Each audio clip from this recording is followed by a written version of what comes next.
Ngunyan mga tugang, bako sa nang ginigirumdum niya to, an ultimong pamanggikan sa tuyang kagurangnan, kundi ginigibo niya to. Ining sa tuyang selebrasyon ngunyan, iyo ini ang panahon na kung sain tinugdas ni Jesus ang Santa Misa, ang Eucharistia, ang ultimong pamanggi kan sa tuyang kagurangnan. Kaya mga tugang, kung sa tuya sa nang maiintindihan ang sa tuyang ginigibo, siguro baka magsimba kita, bako na sa nang Domingo, kundi puro aldaw. Sa inot na babasahon mga tugang, na ginuno sa libro ni Exodo, na hinanyog niya to, na tinawanan instruction kang Dios ang mga Hudiyo sa paagi ni Moises kung paano sila ma-celebrar kan sa indang Paskwa, Passover. As in, an instruction, iyo na dapat igwasindanin karnero, as in ini dapat unblemished, mayong digta na lalaki na santaon ng edad. As in, tanganing pag-agi kang angel of death, ang mga pamilya, na kada pamilya, igwang sarong karnero na bubunoon, as in, ang dugo kaini ipupunas sa doorpost kan sa indang harong. As in, ang laman kaini, ang kabanga idudulot sa mahal na Diyos, ang kabanga sa indang pagsasalo-saluhan. Arog kayan ang pagsilibra ni dakan inot na Passover. As in, pag-agi kang angel of death, mahihiling ang dugo na sa indang ipinunas, kaya maliligtas ang sa indang mga firstborn. Bakusan ng tao, kundi firstborn kan mga hayop.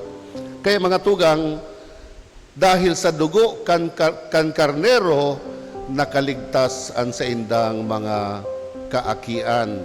As in, tinawan sila ng instruction na iyo na ini ang sa indang paggigibuhon.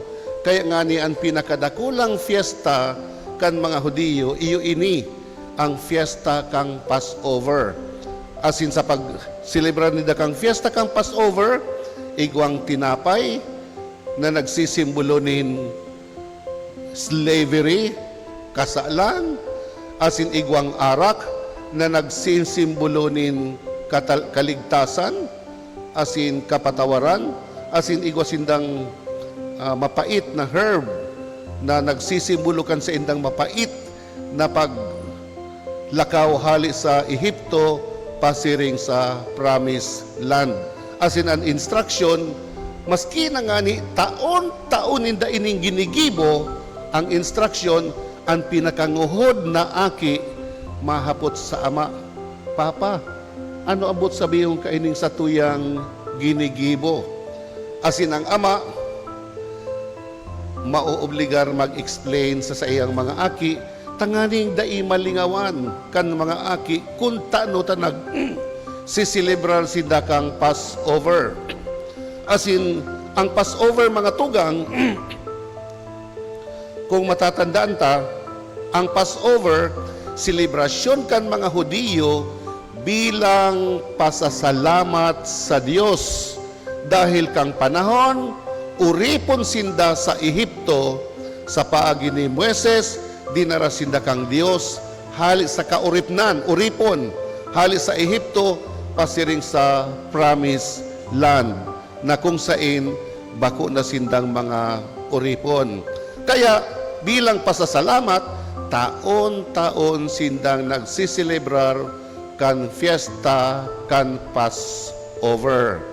As in, iyo ini mga tugang, ang fiesta na kan si Jesus nagkaigwang kan sa iyang ultimong pamanggi, kaibahan ang sa iyang mga disipulos.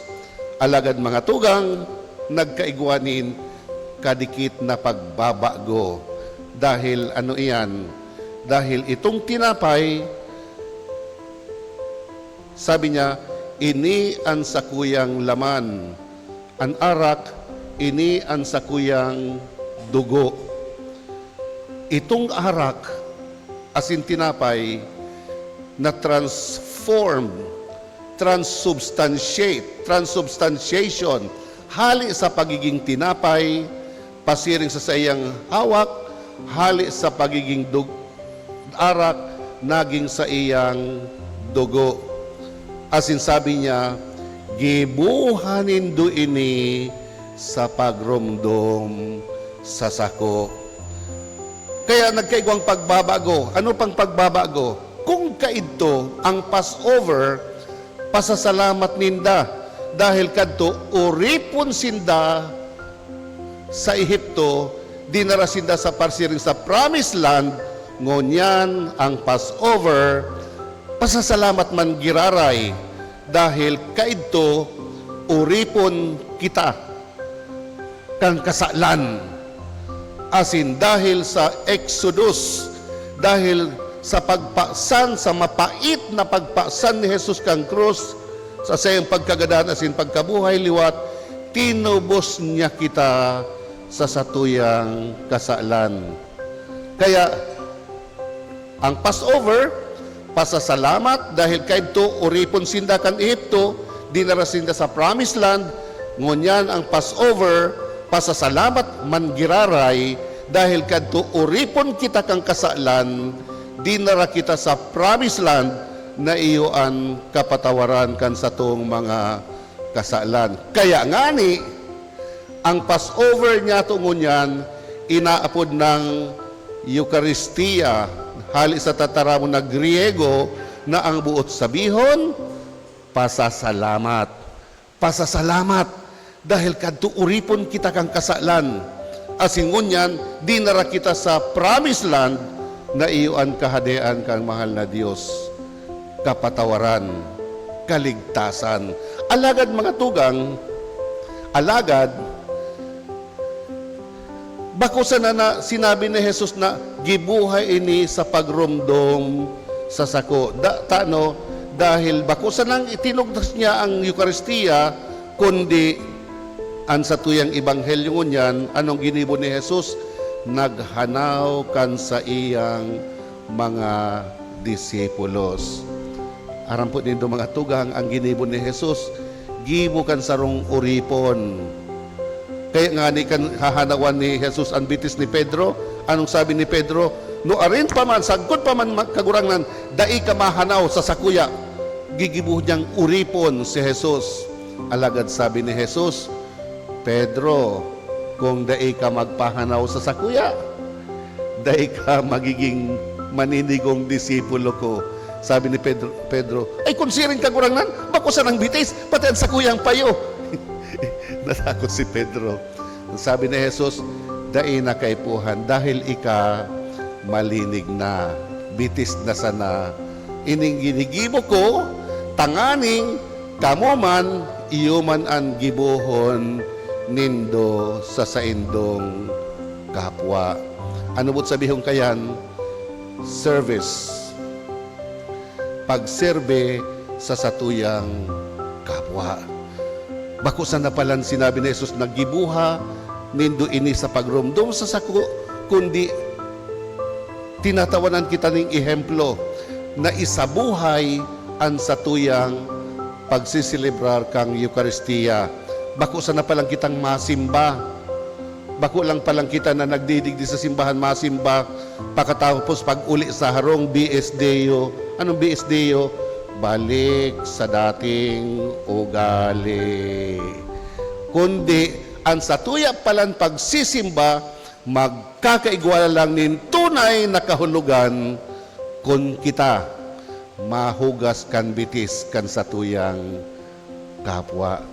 Kung kita maserbe sa kasaraditan, kung kita isa sa buhay ta ang pagkamuot kang Dios sa satuya, ihihiras ta sa satuyang kapwa. Iyo palan ini mga tugang ang pagsisimba. Bakusan ang nagsisimba kita, kundi pakatapos kan misa, makanood kitang magserbe sa satuyang kapwa. Kaya ngani, mga tugang, sa satuyang ikaduang babasahon na ginono sa surat ni San Pablo sa mga taga-Korento, anong sinabi digdi? Dango ganito ang sabi sa ikaduang babasahon, ta ako inako, alingan mo ha? Ta ako, si sayang ako, si Pablo. Kisay niya sinasabi sa mga taga-Korinto. Anong sabi ni Pablo? Ta ako inako ko sa kagurangnan ang mga ipinaabot, ang mga ipinapaabot ko man sa saindo. Ano ang inako ni Pablo sa kagurangnan na ipinapaabot niya sa mga taga-Korinto? Nasabi digdi na kanbanggi na siya pinasaluiban, nagkuanin tinapay, pagkapasalamat, binaak, asin nagsabi, ini ang sakuyang hawak na para sa indo. Siring man ang kalis, pagkatapos kan pamanggi, ang sabi, ang kalis na ini nin bagong tipa na sakuyang dugo, paggibuhon indo, sa lambang pag-inom indo ka ini, sa pagromdom sa sako. Dangugan indo ini, huli talambang pagkakanindo ka ining tinapay, asin pag-inom ka ining kalis, irinurukyaw nindo ang pagkagadan kan kagurangnan, sagkod na siya magdatong. Sa madaling sabi, sa lambang pagsilebrar niya to kang Eucharistia, pinagrurukyaw niya to ang pagkagadan kan satuyang kagurangnan. Kailang mga tugang, ining binasa ta, abot sana sa chapter, sa verse 26. Kung idadagos tayo ni sa 27, ano ang sinasabi sa verse 27? Sabi ni San Pablo, kaya kung makakan kamo kaining tinapay, asin mainom kaining kalis na bakong maninigo, nagkakasala kamo tumang sa hawak asin dugo ni Kristo. Sa verse 28, ang sabi ni Pablo, kaya siya saton ang satuyang sadiri, asin maghagad kita nin tawad sa mahal na Diyos. Pero ang mas magabat ang verse 29.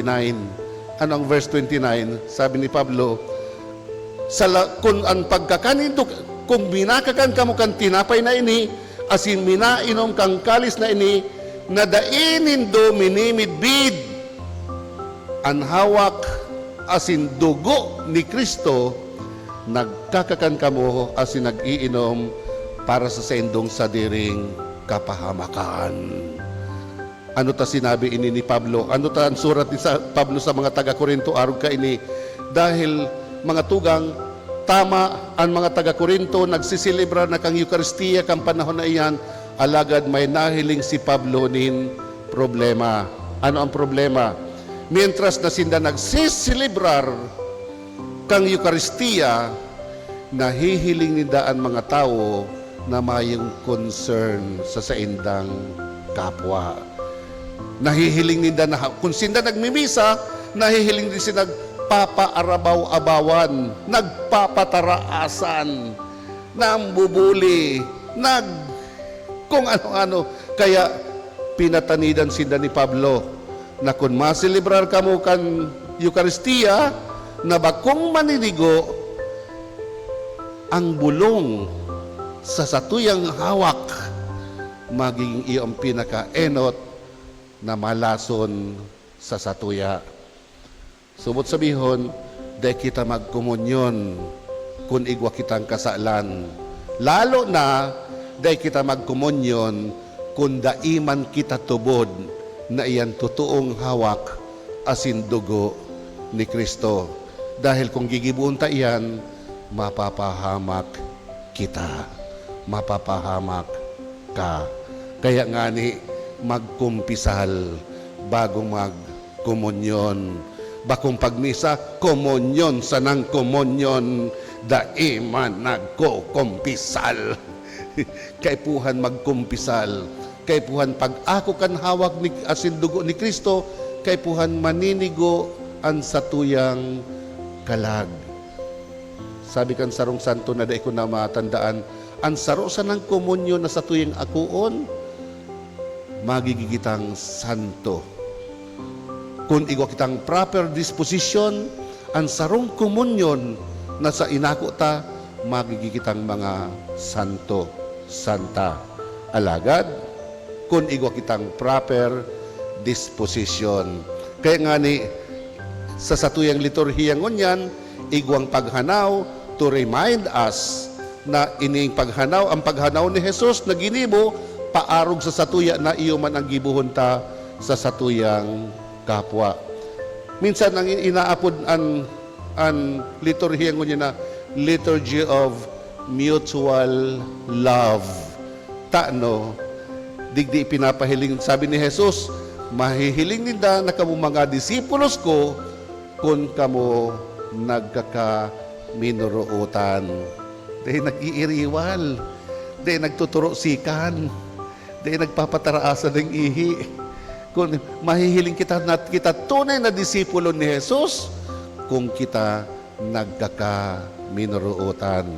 Kaya ang hapot sa satuya, kung iyan ang barometro kan pagiging disipulo ni Jesus, in all honesty, in all sincerity, masabi ta daw na talagang ako tunay na disipulo kan sa tuyang kagurangnan. Takong dae, anong maray?